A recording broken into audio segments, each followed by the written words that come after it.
Well, welcome everybody. We want to thank you for joining us with our today's webinar. We are going to be talking about tree planting and preparing for tree planting in the fall, as well as sharing a little bit of how we can assess our trees following the winter storm event that occurred in February. My name is Ryan Larson, and I'm the Director of Development for the Texas Trees Foundation, and I'll be the moderator for today's webinar. And we're really, again, glad that you were able to take some time to join us, and we hope we learned something valuable at the end of today's session. Couple of housekeeping items. Everybody is on mute, and we are recording this webinar for distribution, and we'll have it posted to our website, and we'll share with those that were unable to attend. One other item is if you have a question during the webinar, if you could just put it in the chat. I will be collecting all of those questions, and then at the end we will have a Q&A session where our presenter is happy to answer any question that you might have. Speaking of our presenter and speaker, I'd like to introduce the person who will be sharing all of the wisdom and information that you can carry forward. Her name is Rachel McGregor, and she is the Urban Forest Manager for the Texas Trees Foundation. She is on the board of the International Society of Arboriculture and very knowledgeable about all things trees. So I'm going to put myself on mute, start monitoring the chat, and Rachel, take it away. Okay, I hope you all can hear me. So again, I am the Urban Forestry Manager for Texas Trees Foundation, and I want to thank Atmos Energy for sponsoring this webinar. So just to start off with, what is Texas Trees Foundation? We've been going since 1982. We are located, our office is in Dallas, but we do projects all over the state of Texas. And we are a nonprofit that gathers information, analyzes that data, and then actually implements programs to help the public and collaborate with different municipalities on urban tree forest programs that have benefits for all of us. So as Ryan said, we are going to kind of discuss first post-winter storm Uri, some freeze damage, what freeze damage looked like, and some recommendations. And then we'll talk about how to prepare for our fall plantings, so when and how to do that.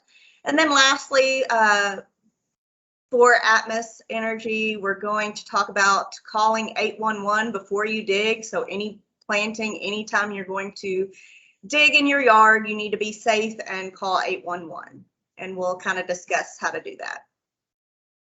So first, discussing Winter Storm Uri. So that was in February of this year. And, you know, everybody right after that happened, we got tons of questions of what is happening with your trees and what can you do for your trees. And I know this is we're about 6 or 7 months out. So we're, past that, past that emergency period in the beginning of post-storm, but we're still going to see, unfortunately, the effects of that winter storm for probably years. Just like with our drought, 2011 was the height of our drought. Just like with drought symptoms, you can see problems occur because the trees become so stressed. You see problems occur years after. So some of the freeze damage we all noticed on our trees, a lot of the time, just the immediate effects were the ice loads. So you may have noticed limbs immediately breaking off or cracking.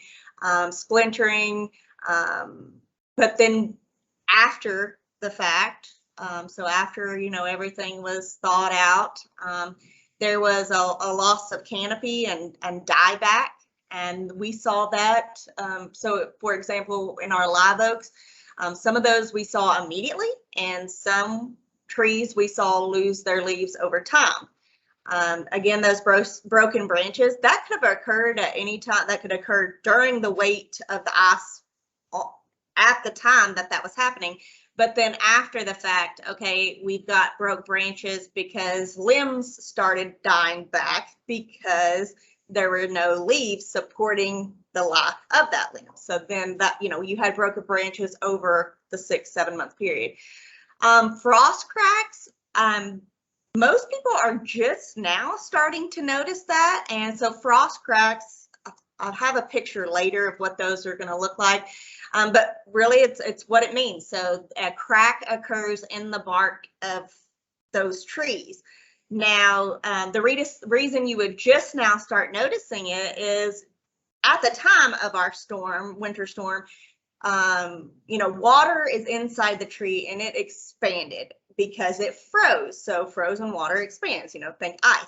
So as the summer has heated up, we have had wood starting to shrink because lack of water in the tree. So wood shrinks and swells. Well, it swelled a lot because of the winter storm, and now it has shrunk a lot because we are in the Texas summers. So we have really started noticing a lot of those frost cracks in the trunks of trees. If you're dealing with 1 or 2 cracks, trees, think of those as a submarine. So when a tree gets hit, or when a submarine gets hit with a torpedo, it can close off that section, close the doors, and only that section is flooding, but the other is fine. The other part of the vessel is fine. Trees are the same way. They have walls inside the wood. They have 4 different compartments, walls in the wood that start to compartmentalize the tree. And that's exactly what happened here. So those cracks will start to seal over. Trees seal, they don't heal. Those trees will start to, if they were vigorous, and that means, doing very well, a healthy tree before the storm, a healthy tree will be able to seal those cracks. Now, if you're dealing with more than 2 cracks, there are wounds that are occurring on that tree, and those are open wounds, and so they increase the susceptibility to pests and other diseases. So you would just need to monitor those cracks. If they're on your oak trees and you're just noticing some cracking, you may spray that with some paint because of oak wilt. And another thing I did want to note is because of oak wilt in our areas as well, any kind of pruning, so February 1 to the end of June is the worst time to prune. So we are out of that period now. So if you're pruning your oaks, you're going to take off the dead branches, you're having that done, this is the time to do that, but always ask for those wounds to be sprayed with paint. This is just an example of an oak tree that less than 25% canopy, that was a lot of canopy loss, so a lot of leaf loss in that tree, and then the more than 25%. And so later on, we'll talk about kind of looking at that canopy like a pie or like a circle, and how much of that canopy is missing, how much of the leaves have not come back on your tree. So if more than 25% of the branches have leaves, there's still a chance that your tree will recover. And that information has come from the Texas A&M Forest Service. So the timeline, the reason that this winter storm was so unprecedented and had such dramatic effects on our trees is because we had weeks of warm weather before Winter Storm Uri hit. So many trees were starting to bud out and put on leaves. And then that storm hit, we had below freezing temperatures for almost a week. So many of those trees were set back and stressed out. And a lot of trees didn't put on leaves. So we were about a month to a month and a half behind on putting on the leaves. And so when a tree doesn't have leaves when it should, leaves make food for the tree. They're photosynthesizing with the sun to make food for that tree. And if a tree does not have leaves, they are going to be stressed because they are not making food for that tree. And many trees were coming out of dormancy at that time. So again, the majority of trees were just late to leaf out, but most of those trees recovered.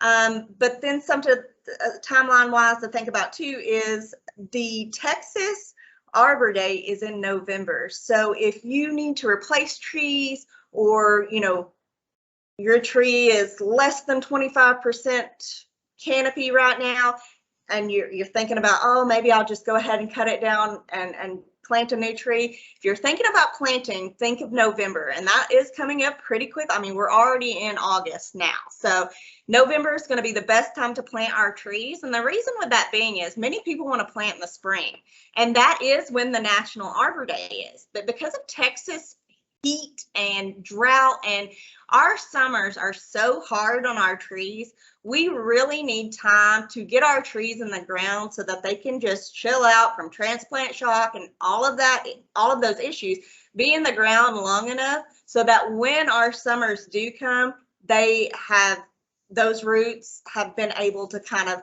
take grasp of the area and been watered, and they've kind of just been able to chill before it really heats up. I mean, because when we talk about drought, we're not just talking about lack of water. So yes, you are, watering your tree, but the heat can really damage leaves and scorch leaves. So again, they're not making food for the tree. So November is the best time to plant your trees. And then many of those trees that were stressed from this winter storm have started to put on root shoots, which are, people call them water sprouts or epicormic sprouts, or just sprouts from that. So either the trunk died back, or now all you have is a trunk and excessive sprouting out of that trunk, or the whole tree died, you cut it down and now you have excessive sprouts out of that root base that's left. You can actually keep those trees, those root shoots that come out of that stump.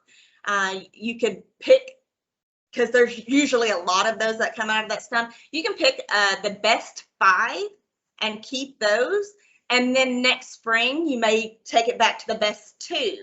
Actually, many trees, so an example of that would be a crepe myrtle. Many of the crepe myrtles did die back, but they are notorious for root sprouts. So they have sprouted right back out of the stump.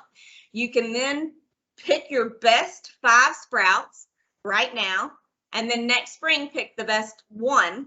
And that will be kind of your central leader, the trunk of your crepe myrtle or tree that you're wanting to grow. And then you start letting it grow from that.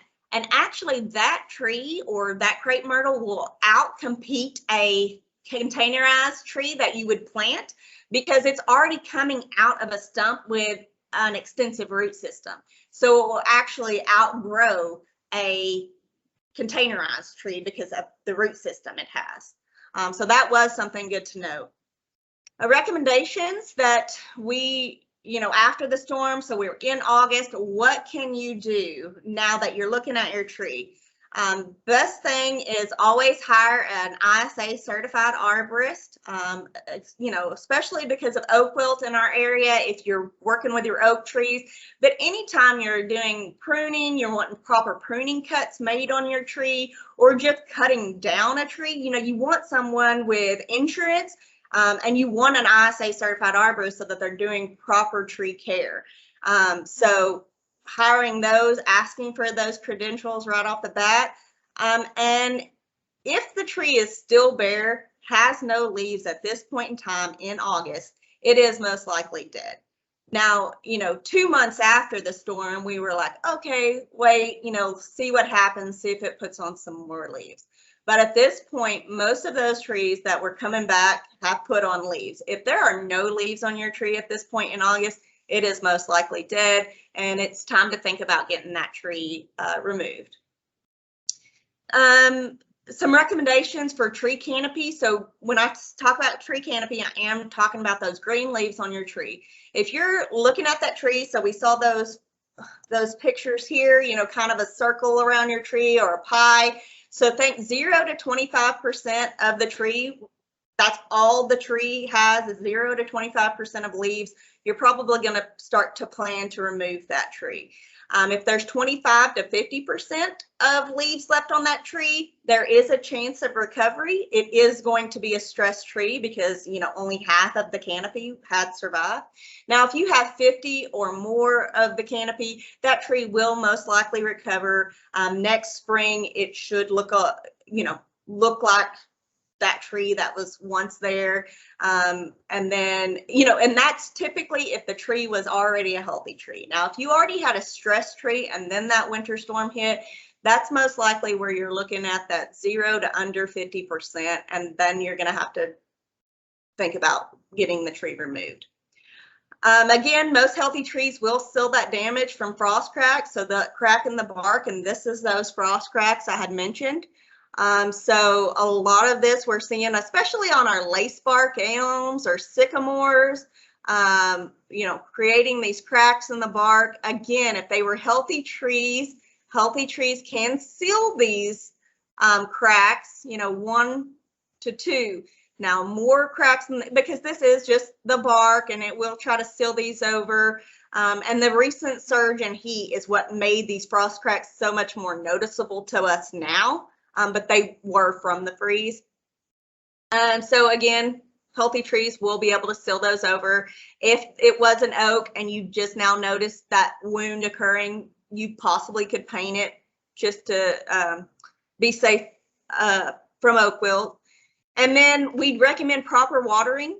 Proper watering is always going to be one of the top things you can do for your tree because, as mentioned before, it gets very hot in Texas in the summer. And not only is that mean evaporation of water from the soil, but also trees that are alone that don't have other trees to help shade the area are transpiring and losing a lot of water, but also they're taking on all the heat from the sun on those leaves.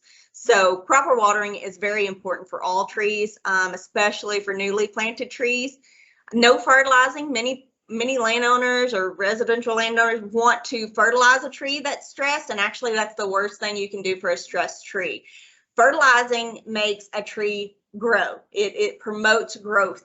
These trees are stressed. They do not have enough stored sugars and carbohydrates in their roots to actively grow at this time, so we don't want to promote that. We just want them to kind of chill, and proper watering will help them get there.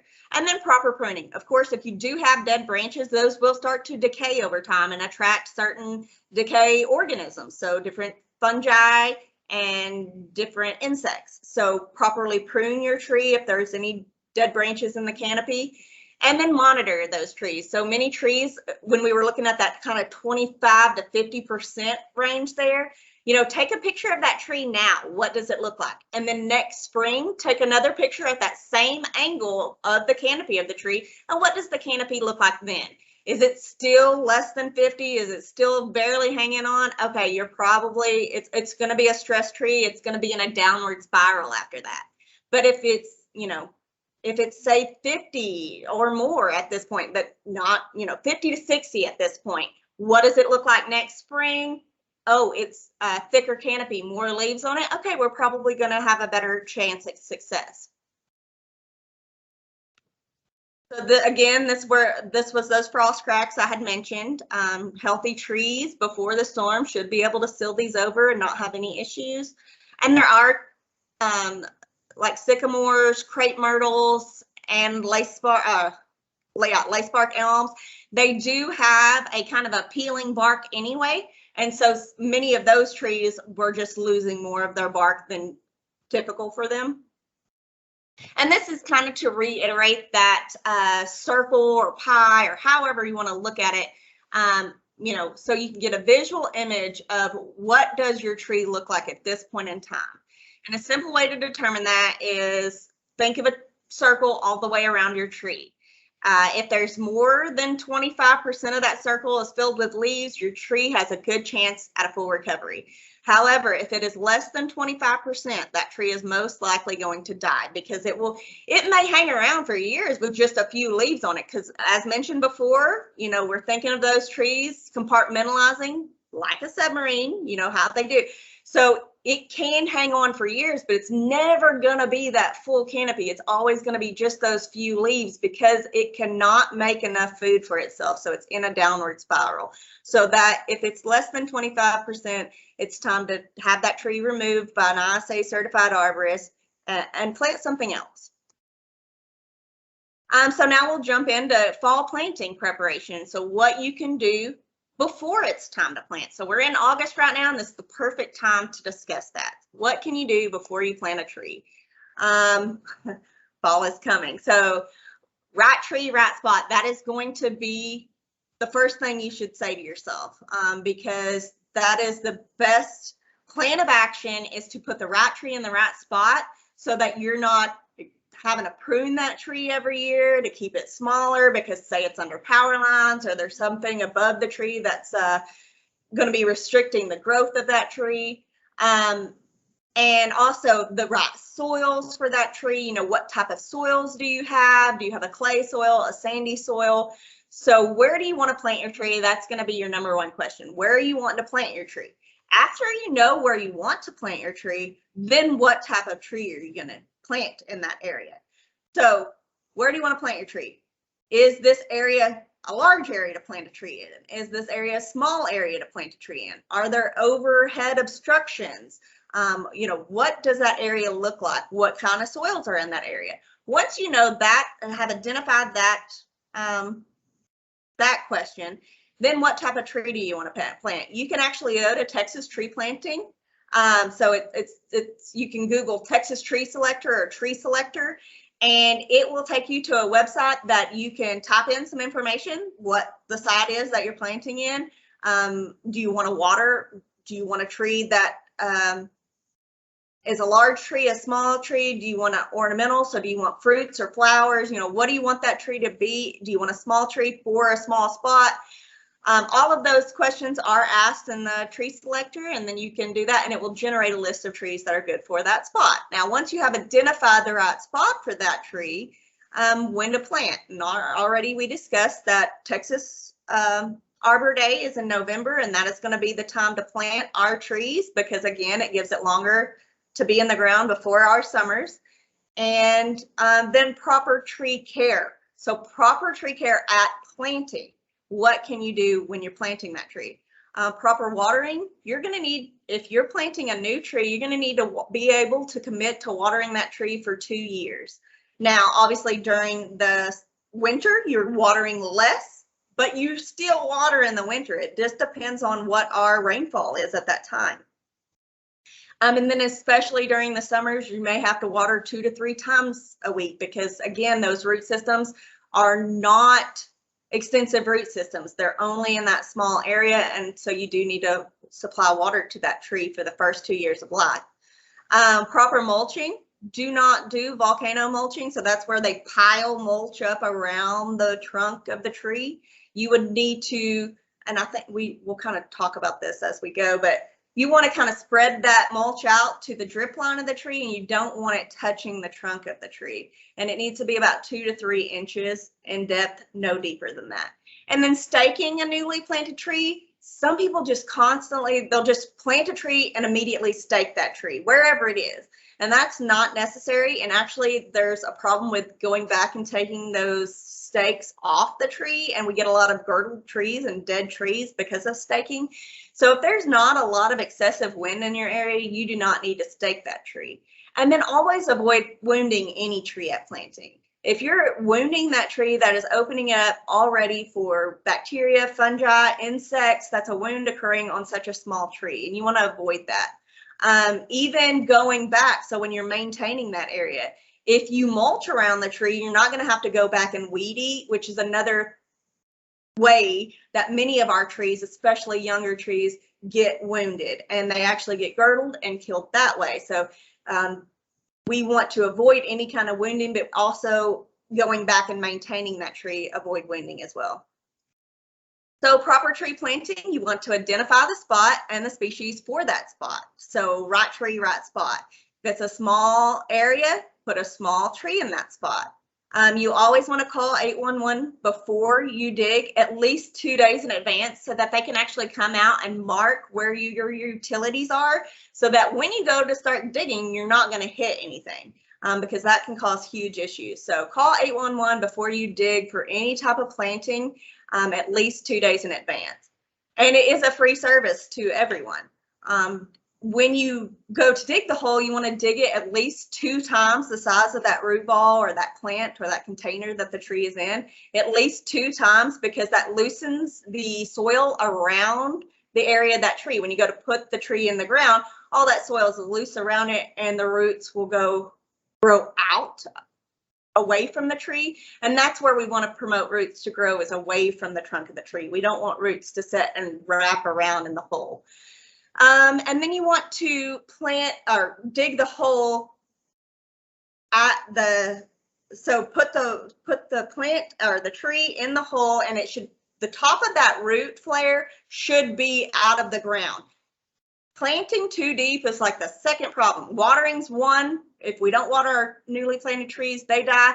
Planting too deep would be the second one, because the roots are not getting oxygen. So make sure, if anything, that you plant the tree more shallow than you plant it deep. But you should be able to just stick the container or ball and burlap in the hole, and make sure that the flare or the top of that trunk of that tree is even with the ground. And then this is another mistake. Many people want to fill the hole with different soil amendments or different organics, all of that. You actually want to backfill the hole with the same soil that came out of the hole, because that is what the roots and the tree are going to be growing in that soil. So you want to put the same soil that came out of the hole back into the hole. And then apply mulch. Again, don't put the mulch next to the trunk, spread it out, and you want it to the drip line and not to exceed 2 or 3 inches in depth, because of moisture, insects. Many fire ants in our area will make nests in those volcano mulches. And then again, water those roots to promote growth away from the trunk, and at least for the first 2 years, and do not fertilize that tree in the first year of planting. So essentially, this is what a new tree that you're putting in the ground, this is how you should plant it.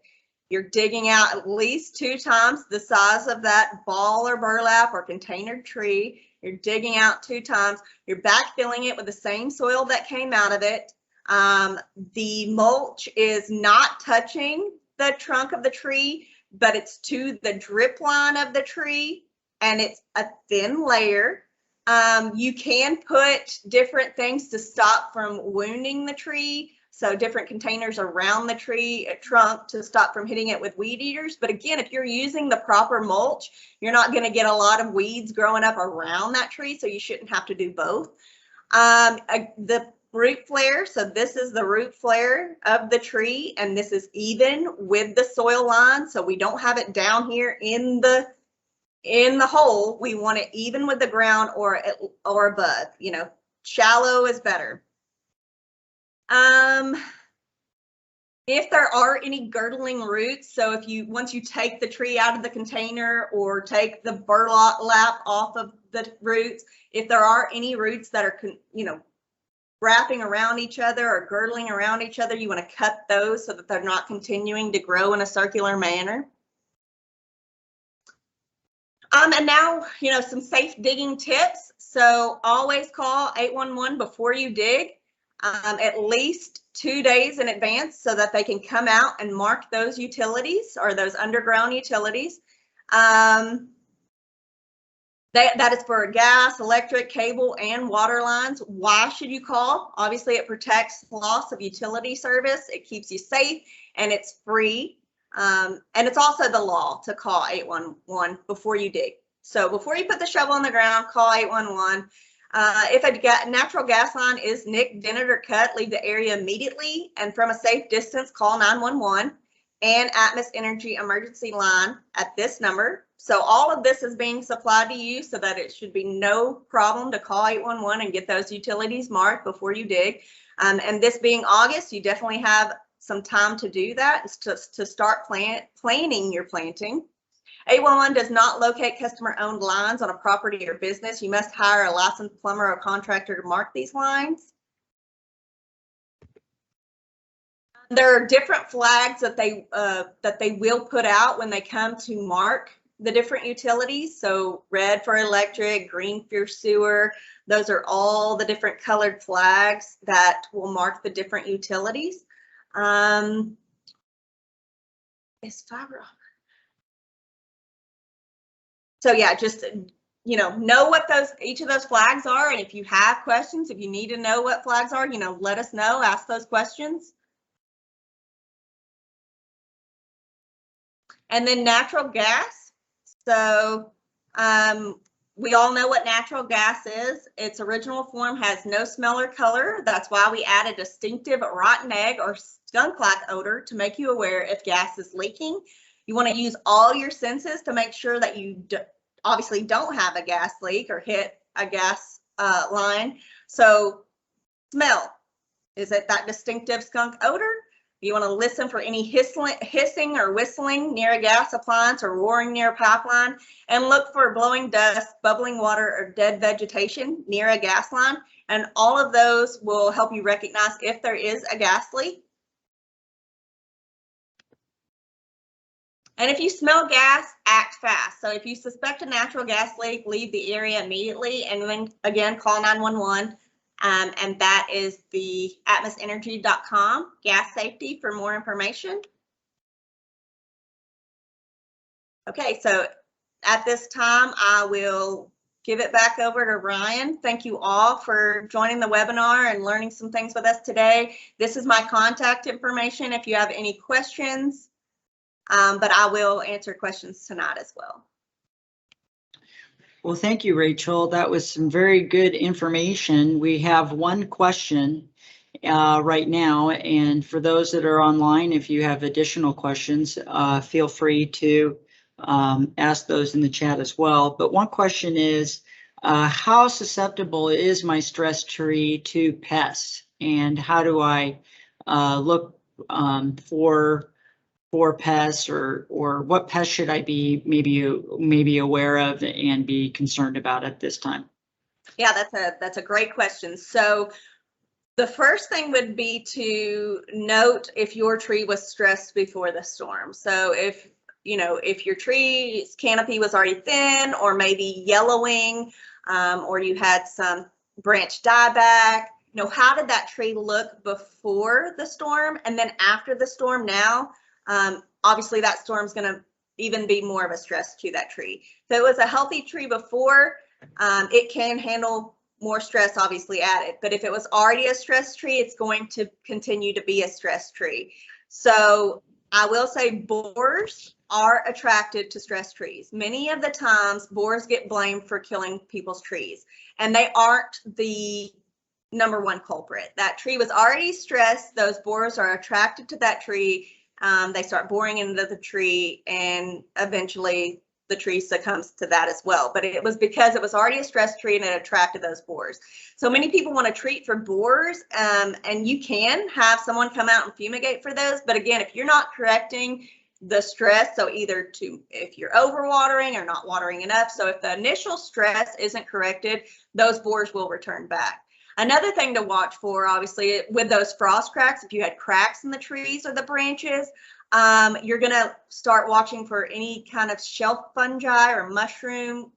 We call them conchs. So they're hard mushrooms on the trunk or base of those trees or on branches. That's what you would look for as well. Once you would see those, that's going to be an indication of decay within the tree. So both borers and different fungi are going to be something to watch for as we continue to monitor our trees. Great question. We had another question. Why is February through June such a bad time for pruning again? And actually, I have a question. Are there any trees that it would be appropriate to prune during that time frame? Okay, so February 1 to the end of June is the worst time to prune our oak trees because of oak wilt in our area. So we do have oak wilt in our area, and that's why it's a bad time to prune. You have more fungal spores at that time, and you have more beetles flying that spread the fungus from red oaks. So it's just a higher risk time to prune oak trees. Now, other tree species, you can prune at that time. There is no problem to prune, say, your pine tree. I hope you don't have a pine, but so, you know, maple or pecan, any other tree you can prune at that time, but your oak trees is what you're avoiding pruning from February 1 to the end of June. And looks like this is a, you might want to say it again. How long will it take my tree to recover? I think you mentioned in your presentation, but you might want to reiterate it again. So recovery time would be based on what does that tree look like now. So if your tree is completely bare, there's no leaves on it, it is not coming back. It's most likely gone at this point and planned for removal. If you are at somewhere 30% and over, so they were saying 25% and over, you can monitor that tree and see how it looks next spring. Now, many trees that are stressed already, so if you're already at, say, a 30% stressed looking tree, that tree may continue to be stressed. So you're just going to monitor that tree. So next year, if it was a healthy tree and you're already like 50% of that tree has a canopy, next spring you should be fine with your tree. If it's not looking like that, and I can go back to those slides, actually, let me do that. So this is kind of what I'm talking about. So, you know, less than 25% plan for removal. 25 to 50%, there is a chance of a recovery. So that's really that monitoring period. 25 to 50% at this point in time. Hopefully it looks better next spring, but take those pictures of that 25% to 50% threshold, take a picture now, take a picture next spring. Is that canopy more full next spring? If not, that tree's most likely in a downward spiral. It may hang around for years, but again, it's in a downward spiral and it's just going to keep losing leaves. 50 to 100% of its canopy, that tree is most likely going to recover, and next spring it's going to look good. Now, again, these trees, that's immediately. These trees that were stressed, so that chance of recovery period, we could see trees for years still showing effects from this storm. And that's where you get into like the drought stress. So again, ask yourself the question, what does the tree look like now? If you're within that 25 to 50% threshold, that's really that time where you're monitoring the tree, taking pictures and comparing. Great question. Another question is, I have a mountain laurel I have planted last year. It is about 45%, so it looks like it's right on the borderline. Do you think it will make it? Thanks for the question, Eva. Let's hope so. It's, you know, fingers crossed, but again, I would seriously recommend taking a picture of it right now and then taking a picture of it next spring. And what does it look like? If it has more growth, if it was already a very healthy mountain laurel before the storm, hopefully it's going to be okay. But if it was stressed before the storm, it's probably going to be more stressed. So it's really right at that point, you're monitoring what does it look like now and what is it going to look like next spring, and fingers crossed for those trees. Do different size trees require different amounts of watering, and can I overwater my tree? And I have a personal question, with my watering, can I aid that tree in recovery if I water in a different manner? So yes, great question. Watering, like I had mentioned, is going to be very important, either from drought stress or this winter storm stress. So stressed trees, that is the best thing we can do, is properly water our trees. So different sizes of trees, obviously different amounts of water. That's a great question. The smaller trees, you're not going to need as much water as the larger trees. But the biggest thing you can do and help you with watering, and I will say overwatering is definitely a concern. You can definitely overwater your tree. You should never walk underneath your tree's canopy and it be mushy and feeling mushy, because that means the soil is saturated and oxygen is not getting to those roots.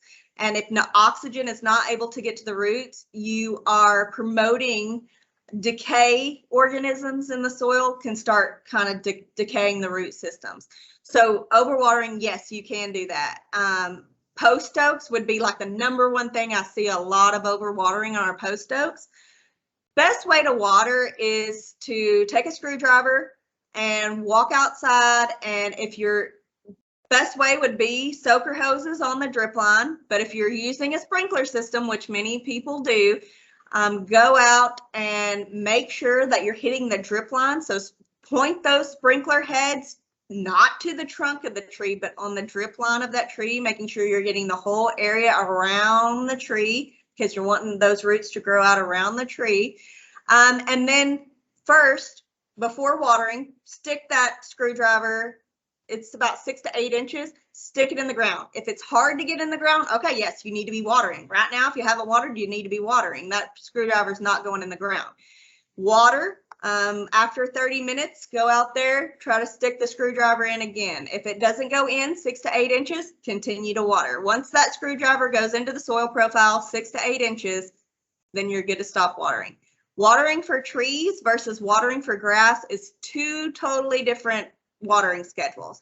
Grass wants it frequently and for short periods because you have short roots on those grass roots. Trees want it low and slow, so it's over a period of time, but it's slower to get through that soil profile at least 6 to 8 inches. So again, I can't give you a gallons because everyone's soil type is different. If you have sandy soils, the water is going to go through your soil profile quicker. If you have more clay soils, it's going to take longer to go through the soil. So that's really why that screwdriver really will help you out a lot. I just have a follow-up question. Is there a better time to water a tree, at nighttime or morning, or when's the best time that you would recommend? So great question again. During the day, obviously, after that's going to be the worst time. So morning before 8 is a good time, or in the evening after 6 o'clock. I will say morning is the best time because in the evenings, yeah, we're really hot right now. You're probably still going to have a hot night, so it's going to not promote fungal activity. But as we get cooler nights, if you're watering at night, you've got moisture, you've got cool temperatures, and so you can get some fungal organisms working. So mornings is best time to let those sprinklers go off, but if you miss that opportunity, evenings is going to be the second best time. Rachel, I have a personal question. I'm looking out at my live oak, and it is beyond the 50%. It was healthy going into the winter storm, and so it was well positioned to survive. But there are dead branches on it, and what would be the consequence of not trimming those dead branches, and can I wait a little bit longer later on before I trim? And again, it's a live oak. Sure, so good question. Yes, it was already a healthy tree, so from the storm, it still continued to be a vigorous tree. It took some stress, but usually if it's a healthy tree, it can do that. Now, if you do have dead branches, because certain branches did die back because leaves died on those branches. If you don't have leaves supporting life on the branch dies. If no leaves came back on those certain branches at this point in time, that branch is dead. So you would get an ISA certified arborist to do, they would call it like a crown cleanup. And that's when they're pruning out dead branches. Now, oak trees is going to take a longer period of time for branches to start decaying. So you do have some time. But if you're around, if that tree is around your roof, or you're parking under it, or people are walking under that tree, it is a risk. So you do need to avoid that risk and have those limbs removed sooner rather than later. This is the time frame outside of oak wilt, so summer and winter are the best times to prune your oak trees. So think temperature extremes, 100-degree consecutive days. That's going to be a good time to prune. Yeah, we don't want to be out there in that heat, but that's the time to prune your oak trees. And then always have them seal those wounds with paint. I know you're an expert on this, and we've got a little bit of time. If you could maybe share a little bit about emerald ash borer and maybe some of the threat that we may be experiencing now, just to educate folks. And then we've got a great concluding question here, unless we don't have any more. But we got about 15 more minutes on this webinar. So, Rachel, I know you know about emerald ash borer, and I think we should share a little bit about that with those that are in attendance today. Sure. So next to oak wilt, emerald ash borer, or EAB for short, is an invasive insect from Asia, and it actually is emerald green, so metallic emerald green in color, so pretty distinctive. It is small though, so there are many native beetles that are metallic green in color, but it's about the size of a penny, and it has a distinctive. So I'm not an entomologist, but it's the backside of the borer, and it leaves a distinctive V-shaped exit hole in the ash tree when it flies out. So ash trees are what it kills.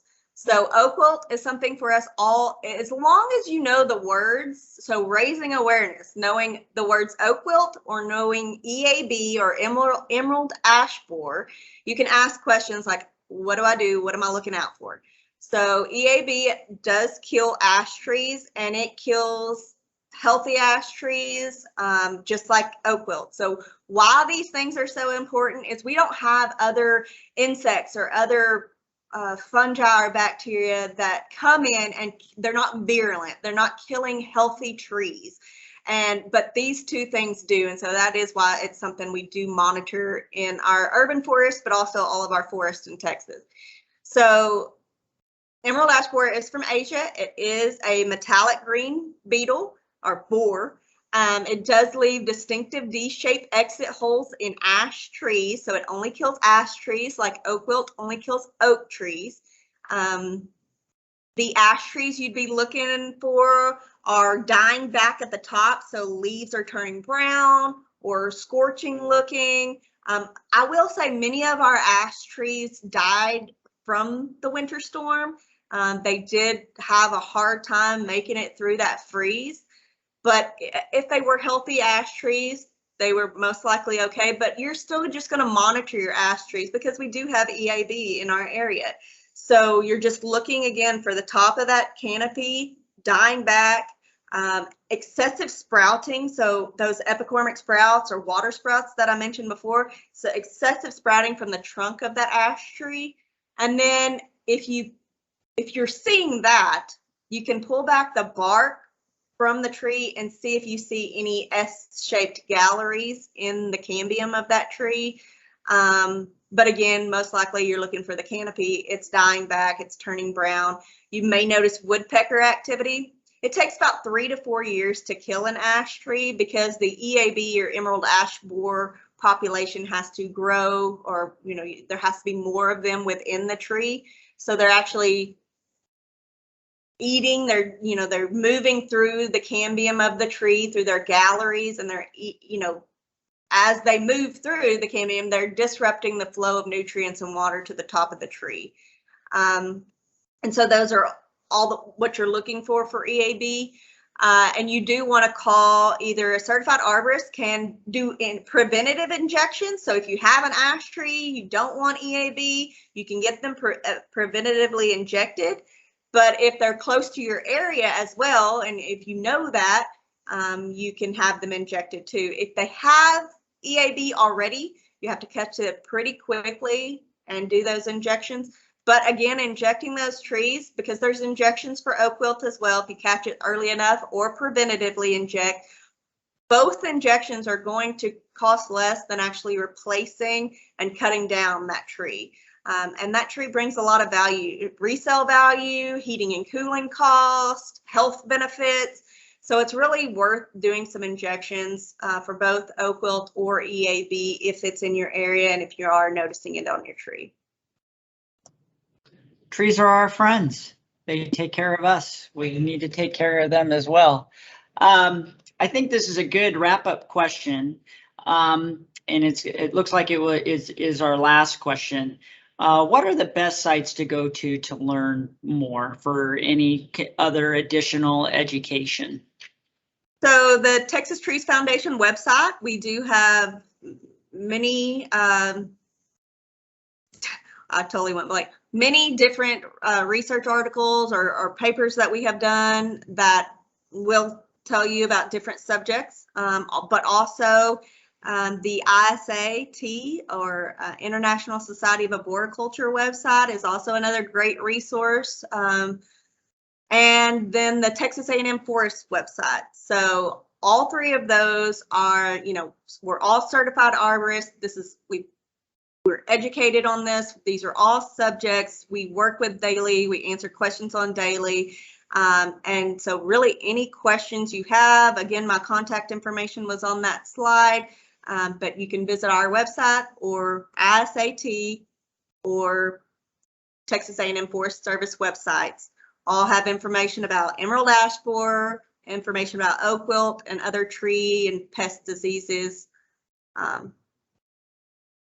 Yes, that's true. I went to texastrees.org, and right in the header for everybody who is on this webinar under there's a header resources, and that's where you would find a lot of our educational and programming and things that can help you and maybe perhaps answer some of your questions. Well, and I will say we have some resources coming down the line as well. We're going to have other videos that we are going to post to our website discussing proper watering, which I know that was a big question today. We have a proper planting video, proper pruning videos. And also all three of those websites have contact information for ISA certified arborists, because that is something we promote is certified arborists. There's a lot of people that will do tree work, and we do promote hiring a certified arborist.